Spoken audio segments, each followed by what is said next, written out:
Ma free me more frasiano no fosa. Mincha nouveau. Yeah. Abranti e bien aniwa. Ochi nouveau. Nous faut du ça.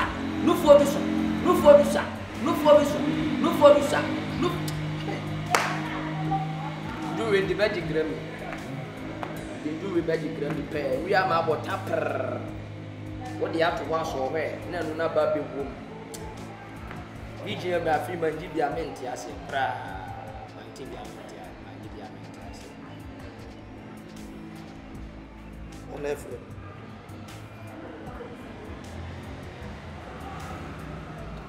hello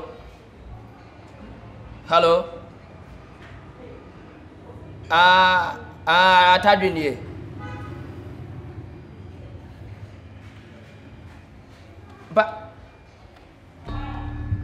But oh, baby, I want to do how many days I work and you say the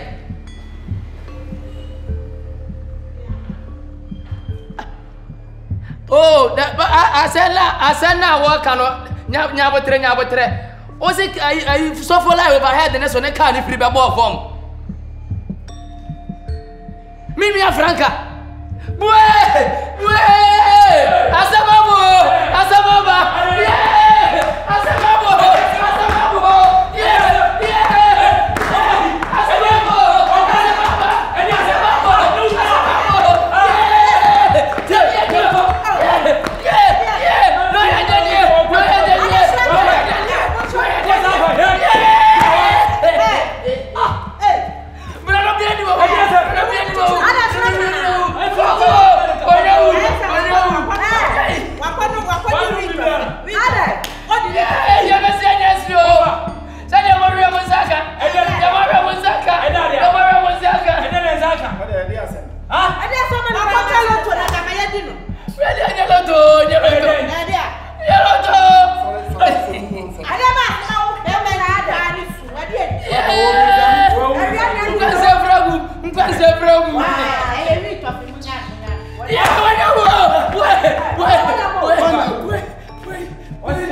free so na ni ama ejiji Ndi ria me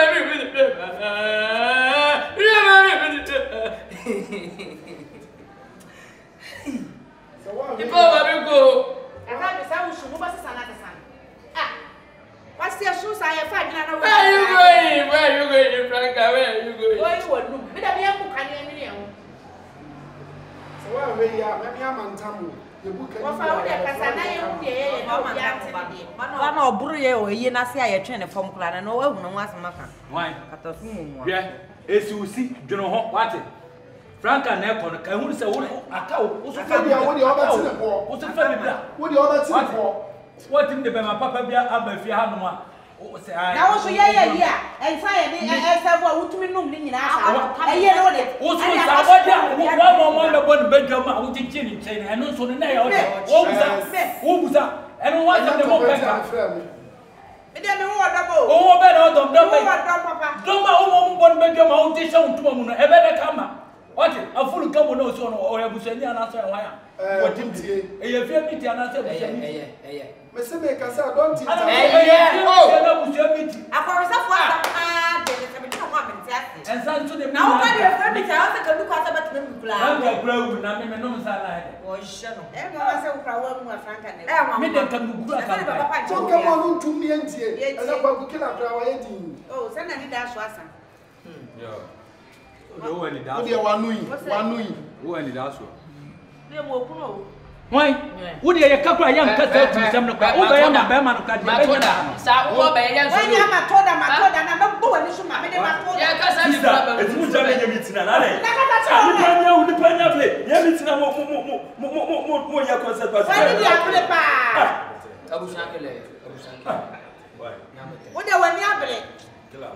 Ofa dia ho no wa na ba na fans Matoda wo twa so ndale ye ye wo ntesa Me me. Na me se wo ni na babo sa afa ma no mu bi. Ofa dia ho ne kan ye ko Aya mo. Wo na wadi scan de pede wadi ai wa. ofa kasa ne ye ko yo nti abusuya me frɛ mu a abusuya kra chetena ase no na Debi ofa ase bi wo ha o se mo kan no kure je eye bo fam a eye basa nyina efi gunshot O no de no e. wo ko sa Colombia fo ni wi fo pasia fo ama wo be twitwo no bo ase sani na wo ye wo no ma ye na ye basa wo wo ka wo So mu Jimmy a ye ka ya na mo nte. Oh, so Jimmy. eni pa wa ye One Jimmy. Papa, one Jimmy a bele ta mi tro kwa we na ni kwa wa. Because na me say Sebastian Penu we kwa wu. Na Franca wu. Na say ana se wa ye no na se no wo ma wo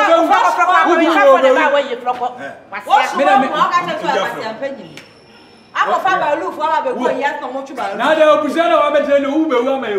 Akofa balu fo be yes no mo. wo border papa wa sia pa ni ti sa wo ja wo se mo amienu na wo wi ase ade na wo ye na Abo be na bodiri ya ye drago Na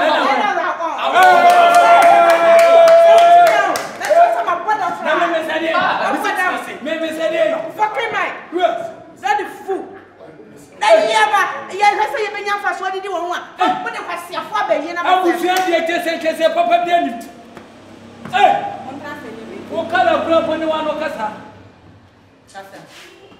Ofa. fie wo se dia wo se no a wo beto wo se dia wo se no a wo Ado kasa. yo enti muntie fucking my Manu pos. aya ye sister Manu pos. abusuya kra chetena ase no a Madi tro wom na wu. wotiti free mu no ade bi kika ho no Ai. eniema a moje ye eye ensa ni nsu a mode sefo a wo e ba yie no eho ka eso sene ensa body a ba ye. se de ntina wo se ba ne sa Esan se omo amon bedam. O dia wo. Ya mo bedam. O de na mo ta wo so aboda ma ye wie. Na be ya be nche wa bosu mu. Ntu asem ensa o dia ji fa chi nya hu. Ya ye hu. Ska o ji fa chi nya hu. Na de wie. Ama be ya. na baba ba de Wa ni ba o je mi mi.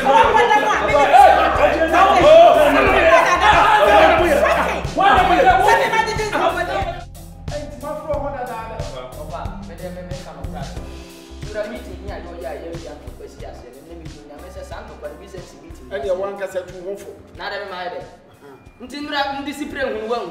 Enti na nso ma ne nya sa. Obi anso ba agent. Enti me ba wo. Asem esi ofi mu na nya marewo na. Enti asem na esi na nya marewo. Nna di oni no be mistake no gan shot me do nya me say me yi nya ma hwe ni ofi a me ba. Me no matrasi. Ya bi so a ya buru wa. Abebi bewu aneso. Abebi bewu aneso. Abebi bewu aneso.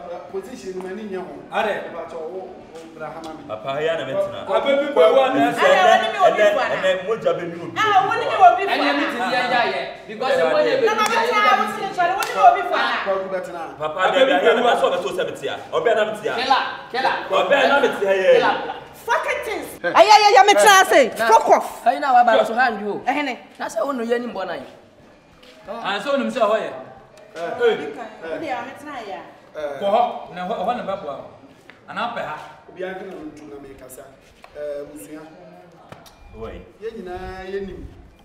Ya tu ya re ho sempa ya na musade ye ntokwasem a momfa de asie ntu mo fu na enkwasiafo bi se gu fi na Ganso. Kwasiafo e man kwasiafo bi titifie na ohima mu awu.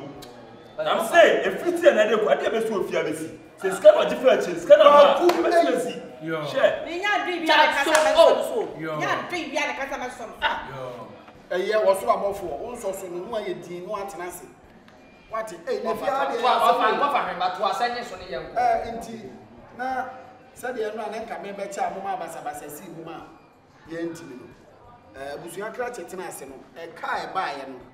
Ese no twe hu nwi. Enti mo adama ka na ye che no. Ofa me wura da ni. Hey, trans. Edu chade ya sade ne ne owura ne ye da dem. Anam mura. Na fa ta ma na ye ka chade ye che ka. Na fa so ba den ka mbetra se ka ba ya wo ko. Na wana mpeska. Ya che ya no obi aka ye Ghana iska fufuru 1,500. Oh, fui. Enka na 15 million. Opepe dunu. Na bi papa. Okwa de okay 30 million. Se me pa che. So no fe.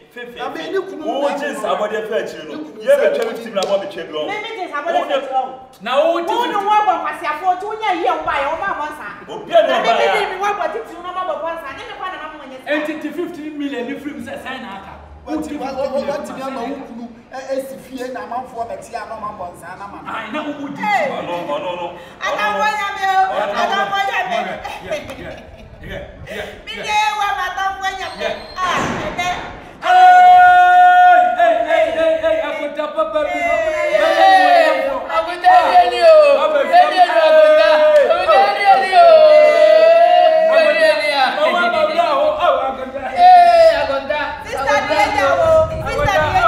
Sister Diejao. Wa mama mi ra ho.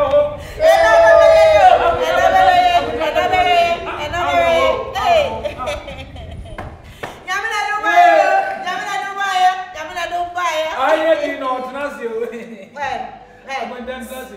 E so tro ka bia nsu ha. Wusu mi nye. Awdo wusu. Sani fa da be tan drink so fro. Atlas ni mi. Yo, ene ma pa be. Oh. Aguanta ababa.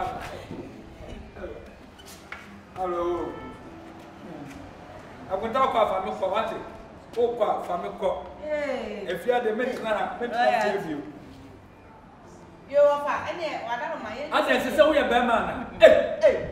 O be obi aba panimu aba o twema panifo kura mu sa kwaso. Agonta do din ke be ma wa kwa ba. Panifo be de. Ne tu so fa to o hu. No fa to Na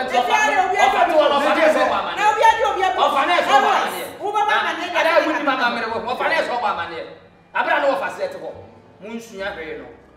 Ma se wo. Ba wai. Enye me unim se de yabusu enti e dada. Na obetu. Fofi anto ata. Na ye de hia wona ne tie no. Waka ntine bu anya ne ba bi ko.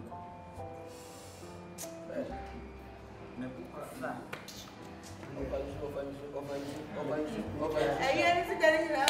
Aka kasa. Medical exam ka ebusuafo madam. Wa no na fo me ye. Ewe be me yo nyina ho ya. Oh, ya sumukoni. Eso de wasu bi. Etele. Oh. So do pa oni ne tipa be free. Ai. Yensu ya de hie. Na mti bi so afena be sha baba se na atese. Ah, na ye de o bi se tianya ndai. Ana ye bu se ni obra. Na uso na kasa. David. Na papa me ba.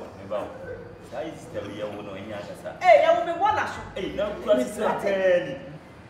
Ya wo say wani tik kwa obi awo ko from of it pa na. You kura sister mo ko a. Oh, so na me de minya kwan. Ah. No, obi antobi o. Ah, manu. Ukule ni ete wa. Wa fa so de won kan ti obi bia gate na ye ma so.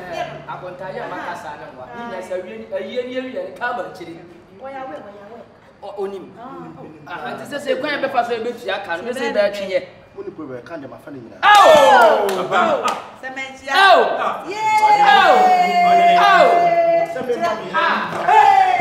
When. I don't know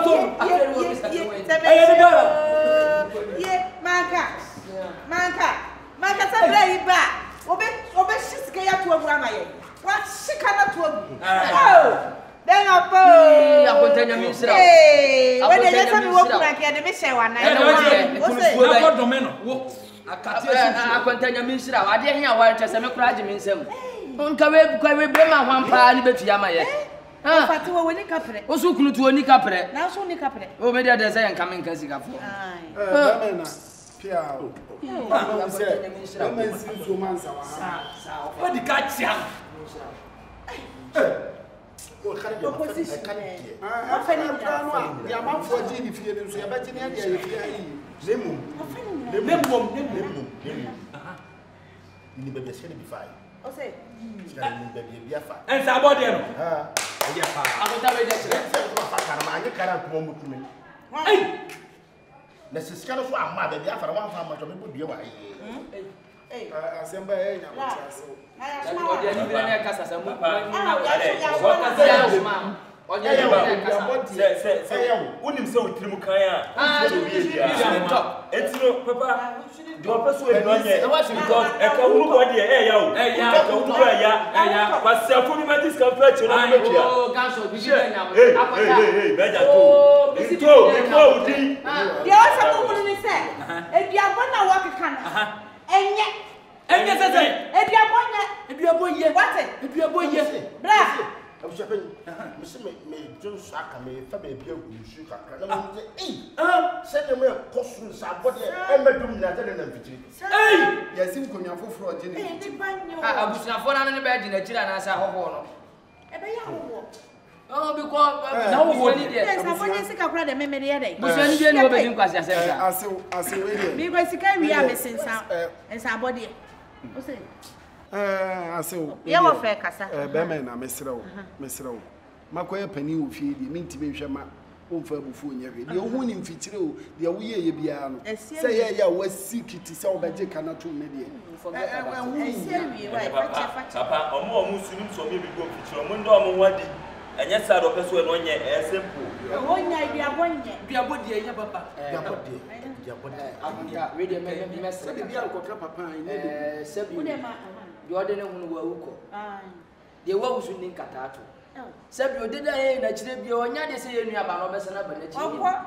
Kanya ya ba. Okwa. Ba bia kan ni bia ko te ni se ne wa ho de siti e. Sebi ji bio, bia ji bio, bia bon emfa hwe ma. anti meba wo one mami one abeyesi we mumiru na ma adwen se mu kunu ajiska no wa We jin we ti se ma mo ya e ti se onu ni mo kam nya ye onu ni mo kam nya ye na mo se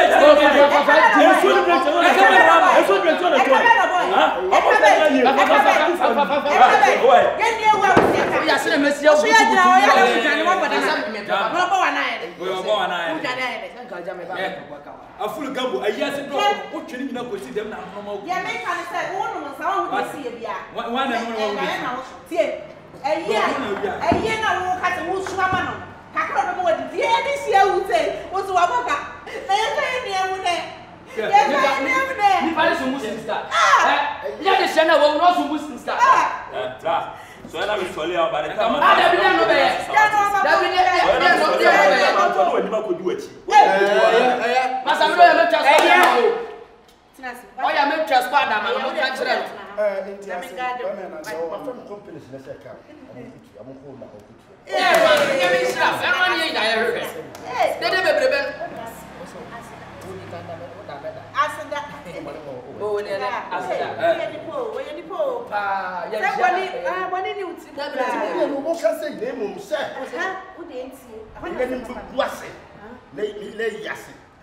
na esikafu aba me hu amanfo ho tie ekuofo na smart sabode ba kokra odum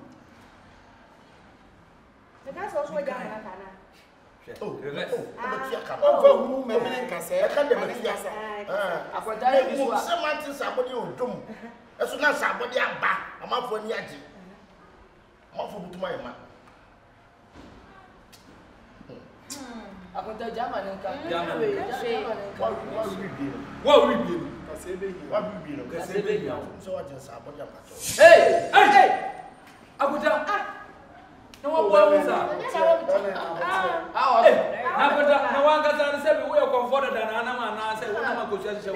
One so what is sabode ni bi no. Oh, na yo. Bacho, you ni sisi ya.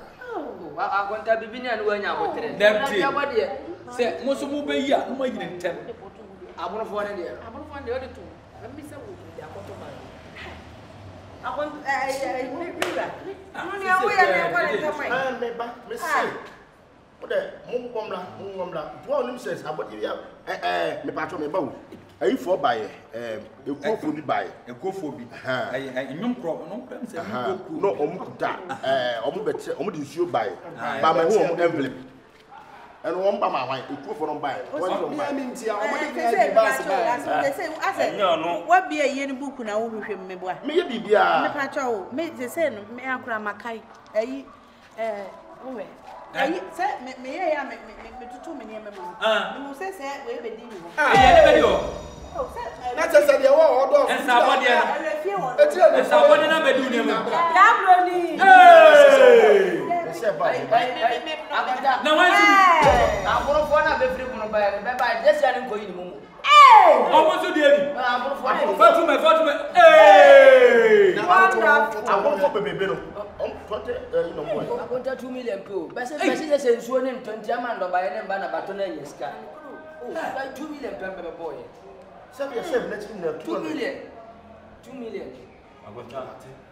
Say, so be able to see you need I'm seeing a piano with your person. Yeah. Oh, now you have one son and one. I'm sure you be any more. Maybe him. Hey, walk country. Walk country. It is how I do. Some sitting there. Also, I yeah, tell me, say.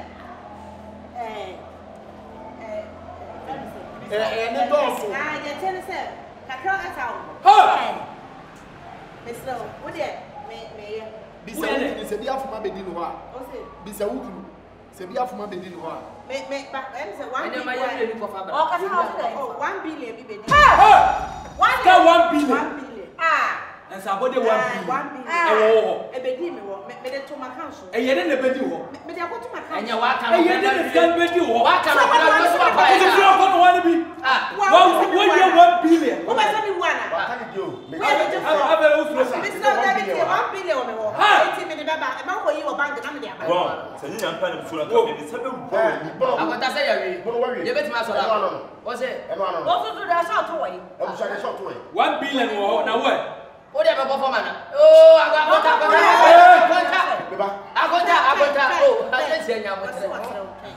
oh, maybe they all want to down Dawson. We look like yes, move for about 100 million. Hey! You are chrono.